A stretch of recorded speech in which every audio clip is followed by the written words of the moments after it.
I really find that I'm very much at home with the paintings I'm doing right now. I know enough about painting now to know how to make an interesting painting, make an exciting painting out of a very mundane subject, like a couple of trees on a river, where you're not breaking a lot of new ground. But with all of the things that I've gone through in my life, it all comes out in your painting. Like, my art has come from the soul and from those experiences that happen along life's highway.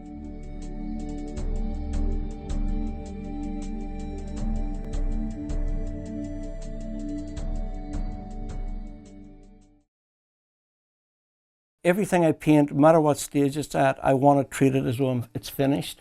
And I think that's where you're continuously adding layers of interest, but you're also adding layers of quality. You really have to be critical, and I have anyway, to be very critical of what I do and make sure that I'm putting my best work out there. I want mood in my work. I want it to sort of, rather than it to say something, I'm trying to maybe move people rather than sort of get them politically, excited about something. It's more about mood, color. I'm just really trying to get the emotion of what I saw when I was there. When I was 16, that's when I was really starting to mature as a painter. I knew I wanted to say some things, but I didn't really know how to do it. And I found painting just came fairly naturally to me. There was a lot of people killed in Northern Ireland. There's things going on like really close to where I lived that were shocking, frightening, and a lot of passion and a lot of hatred just seemed to come out of, for me anyway, come out of nowhere. And I really started to paint, and I did a lot of paintings, but I really didn't think of myself as a political artist, but I was a political artist. I did a painting of a riot and painting of prisoners and things like that. And when I did those paintings, I wasn't trying to convince people of a political message. It was more, this is what's going on in Northern Ireland, and showing it to them in a different way.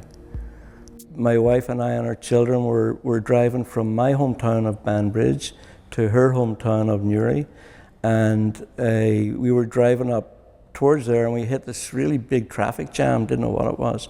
And a police officer put his head in the car and says there's been a really bad bombing, some people have been killed. And it was a really horrific scene.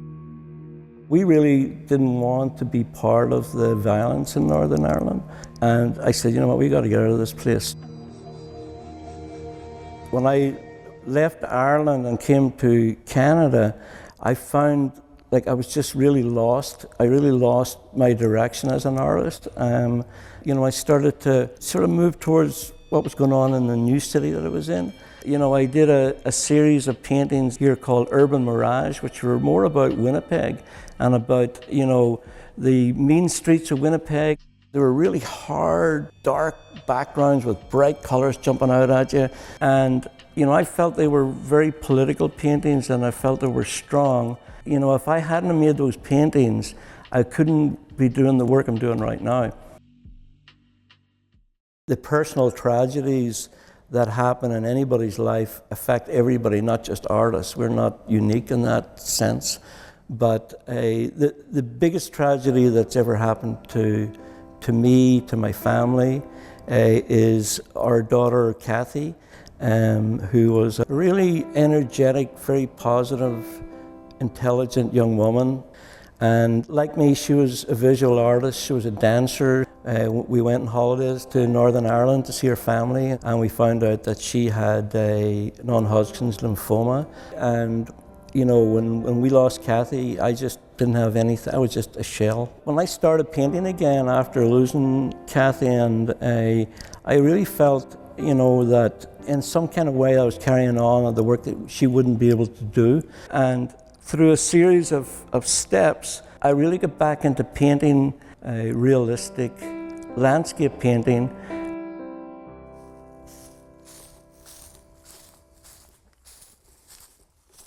I really want these paintings to be timeless. I want them to have almost a spirit within them that you get when you turn your back on the city a little bit.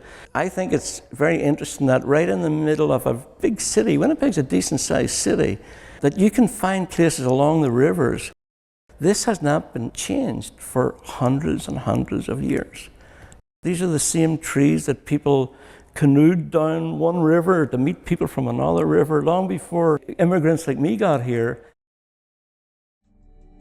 The River City series came about through my health. I had some health problems. I had cancer.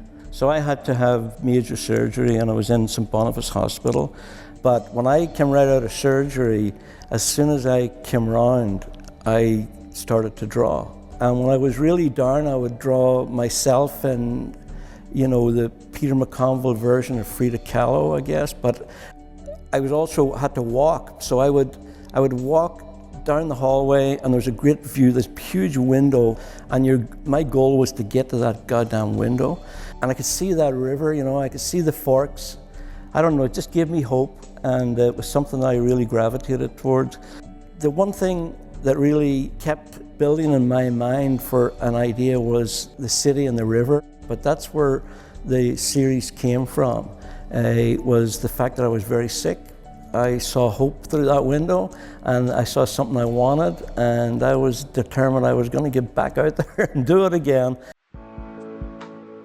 These landscapes are not light paintings.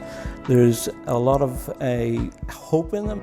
If you don't know what it's like to pick yourself up after being knocked down to the ground a couple of times and get back into the game of life, that's what made these paintings. It's just basically that I wanted to be a celebration of life.